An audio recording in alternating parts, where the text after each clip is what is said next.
The argument has always been who's the greatest NBA player of all time, Michael Jordan or LeBron James. But apparently, Paul Pierce doesn't think that LeBron James is even in the top 5 of best NBA players of all time. I'm Sierra Goodwill here with Mike Petraglia and Jimmy Toscano. I know we've got some differing opinions here because most people have LeBron as either 1 or 2 on their list. But Trags, you agree with Pierce that he doesn't deserve to be top 5. Top 10, absolutely. Top 5, no. Not when you consider the winning tradition of the 5 NBA players ahead of LeBron on that list. No way. And I believe, if I'm not mistaken, every single one of those players won more titles than LeBron did. And if you're going to, and look, in the NBA, and certainly in the NBA in New England and in Boston, what do you measure greatness by? Rings. Rings. And if you're going to really come down to greatness, LeBron, certainly, he has his 3 rings, and that is great. I would make the argument that he did not lead the Cleveland Cavaliers to a world championship. Kyrie Irving in the fourth quarter. Oh, God. Well, go back and look at the tapes, Jimmy. Yeah, but anyway, you give LeBron 3 NBA titles, and he's been to, help me out here, either 6 or 7 others, and I get that, okay? But it's about the rings, it's about the class, it's about the legacy. And in Pierce's defense, when he starts talking about what are the legacies that each of those great players left behind, in almost every single situation, I believe every situation, it's with one particular team. And I do think in this day and age where players and superstars hire their threesome and go from team to team to team, that's not the way I view greatness. And certainly LeBron is a physical specimen. He is a top 10 player of all time. He's a fabulous, uniquely gifted NBA Hall of Famer, no question. But in terms of the top 5, I have no problem with Paul Pierce's argument. Jimmy, before you go, I'm just going to list who was on Paul Pierce's list. It was Michael Jordan, Kareem Abdul-Jabbar, Bill Russell, Magic Johnson, and Kobe Bryant. All those 5 players, it's hard to argue which one you're swapping out LeBron for, but you got to have LeBron on the list, in my opinion. No. So all those guys are absolute studs. I mean, you've got 2 of the greatest big men, you've got 2 of the greatest shooting guards, you got the greatest point guard in Magic Johnson. But LeBron James is the greatest forward of all time. Small forward, power forward, wherever you want to place him. And I was surprised to hear Pierce say this for a couple reasons. One, mainly, when you think of LeBron James and you think of some of his greatest games and biggest competitions, Paul Pierce is up there in terms of guys who have gone toe-to-toe with him. I'm not putting Pierce in LeBron's category whatsoever. I'm just saying, and LeBron said that as well. So why is Pierce diminishing some of the greatest matchups he's ever had in his career? Because that elevates him. Elevating LeBron therefore elevates himself. So kind of surprised to hear that. But to me, LeBron's a shoo-in for a top 5 player. That's not a knock on the 5 guys that Pierce named. They're all great in their own rights. But LeBron, I think, listen, legacy is important and longevity on a team.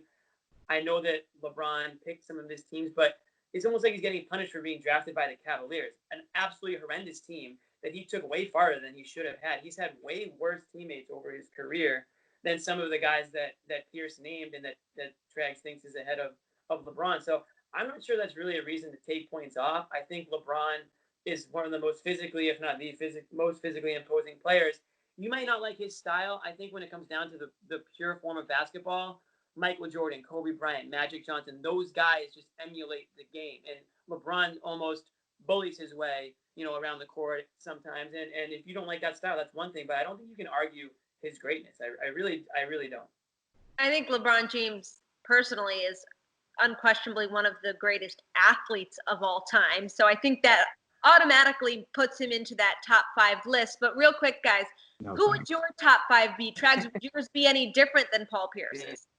Probably not. No. I mean, I would put in terms of winning basketball players, Bill Russell is atop my list, and just because of all of the things he did in his era, the way he transformed defense, the way he showed NBA players that winning does start with defense. That's really where that expression started, and Bill Russell was a big part of that. But in no particular order, I would say Russell, then probably Michael Jordan, After that, Magic Johnson. After that, who are the other players? Yeah, Kareem Kareem. Abdul-Jabbar, Kobe. Kobe, definitely. I would put Kobe fourth. And I would put Kareem just ahead of LeBron James at number 5. But if there's an argument to be made, and if you're going to ask me, put a gun to my head and say, okay, you got to take one of them out, it's probably Kareem, and put LeBron in there over Kareem. But in terms of pure basketball skill, we're not talking about specimens here. We're not talking about athletes. We're talking about the 5 greatest basketball players of all time.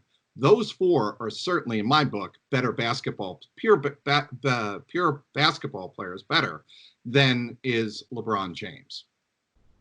Yeah, I mean, we can go round and round on the 5. I mean, I think Wilt Chamberlain's obviously got to be in the mix when you're talking about some of the greatest. I mean, you can go down. Some people would say, Shaq. Where are you putting LeBron on your list, Jimmy? LeBron, look, to me, it's MJ and LeBron 1 and 2. We can go back and forth on the order of that. I think MJ's got a really good case because I thought, especially after the documentary, the difference between MJ and LeBron is that, MJ, pretty much prevented anyone from getting theirs when he was at his peak. And whereas LeBron, the Warriors won, the Mavericks won, there were other teams that got theirs while LeBron was sort of at his peak. So I think that's the difference when you talk about MJ and LeBron. But that's not so much a knock on. It's not a major knock on LeBron. It's just that he can only do so much with his team. Whereas MJ, prevented anybody from getting through. I mean, he ruined the Knicks. He ruined, the Heat. He ruined teams out west, whether it's the Blazers, the Suns, or whatever. So that's the difference. But LeBron, to me, I mean, he's 1, 2. MJ's in there. I don't know if Kobe cracks my top 5. I think he's probably somewhere closer to top 10, obviously. But Bill Russell, I put him in there because of what he did in Boston, all his rings, and you could slide in a 4th guy in there that I could think of at some point. But you got anyone that I'm missing? I think you guys covered it all. I think LeBron's definitely top 3 on my list as well. Yeah. But Trags will like to hear it. You can check out all the rest of our Celtics and NBA coverage on our website at CLNS. I got Pierce at 11. I got Pierce at 11, by the way. And subscribe to our YouTube channel at Celtics All Access.